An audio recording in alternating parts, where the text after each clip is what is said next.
আমি একটা ছোট গল্প বলি। হযরত মুহাম্মদের কাছে একজন বৃদ্ধা এসেছিলেন তার শিশুকে নিয়ে, এবং তিনি বলেন যে আমার ছেলে, তখনকার দিনে চিনি খুব দামি, যে চিনি খায় প্রতিদিন, তা আপনি তো নবী, আপনি বলে দিন যে ও যাতে আর চিনি না খায়। তো উনি বললেন 7 দিন পরে এসো। আবার 7 দিন পরে বৃদ্ধা তার ছেলেকে নিয়ে গেল। উনি বললেন আরও 7 দিন পরে এসো। এই করে 3 সপ্তাহ চলে গেল। তখন একদিন উনি বললেন যে তুমি কিন্তু আর চিনি খাবে না, যেহেতু নবী বলেছেন। বাচ্চা ছেলেটি সেই কথা শুনলো। তখন বৃদ্ধা তাকে প্রশ্ন করলো, আপনি এটা প্রথম দিনই বলেননি কেন, 21 দিন পরে কেন বললেন? তখন উনি বললেন, আমি ব্যক্তিগত জীবনেও প্রচুর বেশি চিনি খেতাম, তো সেইটাকে আমি 21 দিন ধরে কমানোর চেষ্টা করেছি। তা আমাদের জীবনে পরিবেশ বান্ধব হতে গেলে ব্যক্তি জীবনে অনেক পরিবেশ মুখী প্রযুক্তি আছে, যেমন জলের অপব্যবহার বন্ধ করা, প্লাস্টিকের অপব্যবহার বন্ধ করা, আমি কৃষক হিসাবে সার ওষুধ দেওয়ার সময় সচেতনভাবে ব্যবহার করা, সঠিকভাবে প্রয়োগ করা। এটা আমি যদি ব্যক্তি জীবনে না সচেতন হই, তাহলে আমি লোককে বলবো কি করে? কৃষককে অস্বীকার করে সভ্যতা আর অস্তিত্ব এবং কৃষকের অস্তিত্ব দুটোই সমার্থক, এটা নিয়ে কোনো পার্থক্য নেই, এবং কেউ সেটা অস্বীকার করতে পারছেন না, পারবেনও না। কৃষি বার্তার বেশ কিছুদিন আগে একটি বক্তব্য লাখ লাখ মানুষের কাছে পৌঁছে গেছিল, যে বক্তব্যে উত্তরবঙ্গ কৃষি বিশ্ববিদ্যালয়ের ভাইস চ্যান্সেলর স্যার আমাদের জানিয়েছিলেন একজন ডাক্তারকে যে সম্মান দেওয়া উচিত, একজন কৃষককেও কিন্তু সেই একই সম্মান দেওয়া উচিত। কারণ আমরা সকলেই জানি আমাদের দেশের প্রায় 70% মানুষ কিন্তু কৃষির সঙ্গে সম্পর্কযুক্ত। এতটা পরিমাণ মানুষ কৃষির সঙ্গে সম্পর্কযুক্ত হলেও কৃষক এখানে কিন্তু সঠিক সম্মানটা পান না। কৃষককে সবসময় কিন্তু একটা নিচু চোখে দেখার কারণে তারা সমাজ থেকে এখনো কিছু জায়গায় দেখলে দেখা যায় অনেকটা পিছিয়ে আছে, এবং তারা কিন্তু সেইভাবে এগিয়ে আসতে পারছেন না।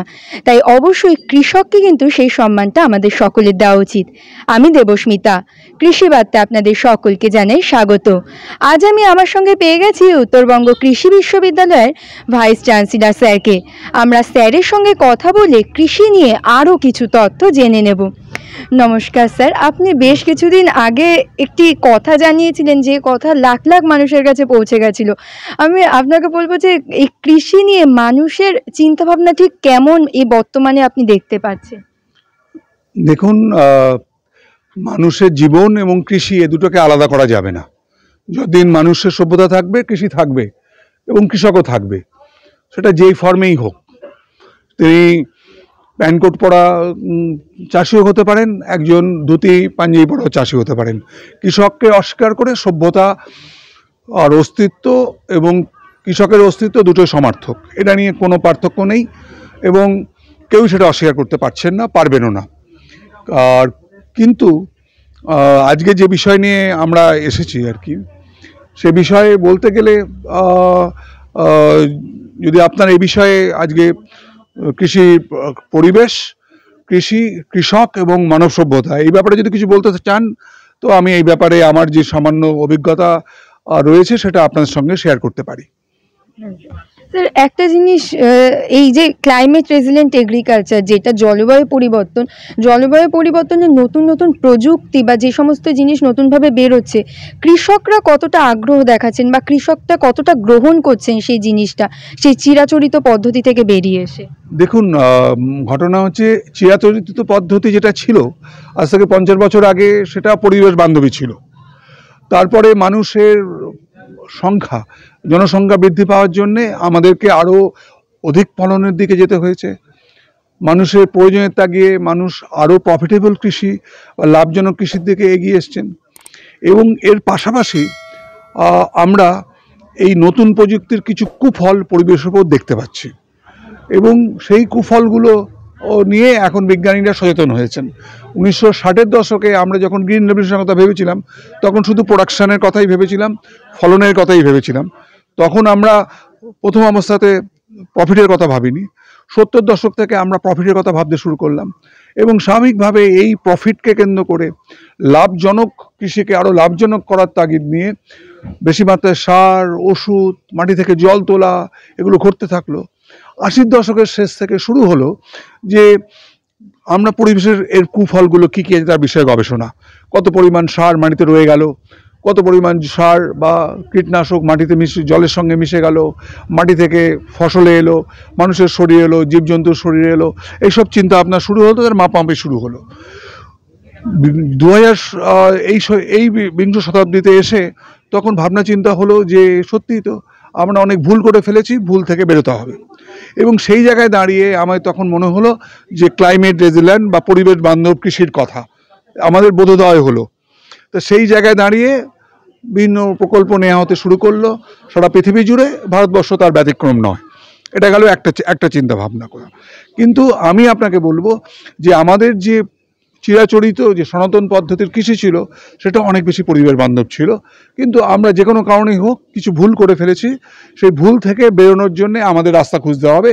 তার জন্য আপনার কথা অনুযায়ী এই ক্লাইমেট রেজিল্যান্ট এগ্রিকালচারের বিষয়, এটাই আমি মনে করছি।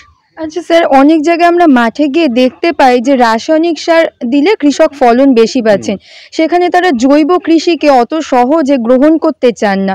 তো সেটা নিয়ে আপনি কি বলবেন, কৃষকদের কি করা উচিত? দেখুন, আমাকে যদি বলেন যে জৈব কৃষির কথা, আমি যেহেতু বিজ্ঞানী, আমি মনে করি যে কোনো প্রযুক্তি হবে লাভজনক, উৎপাদনশীল, মানুষ যেটাকে গ্রহণ করবে এবং যেটা বাজারমুখী হবে এবং সর্বশেষে পরিবেশ বান্ধব হবে। এই সবগুলো মেলালেই একটা প্রযুক্তি হয়। এবার এর মধ্যে কম্প্রোমাইজ করতে হবে, এবং তার মানে এই নয় যে আমি সার বা কীটনাশক যে বিষয়গুলো রয়েছে এগুলো বিজ্ঞানসম্মতভাবেই তৈরি হয়েছে, তার জুডিশিয়াল বা প্রয়োজন ভিত্তিক প্রয়োগটা করতে হবে এবং সেটা পরিবেশ বান্ধবভাবে করতে হবে, এইটা নিয়ে ব্যাপার নয়। অর্গানিক করে আপনারা শ্রীলঙ্কার উদাহরণ দেখেছেন কদিন আগে, সেখানে লোক প্রায় খেতে না পেতে মরছিল। অতএব প্রোডাক্টিভিটি কমে গেলে আমরা ভারতবর্ষে এত লোককে খাবো কী করে?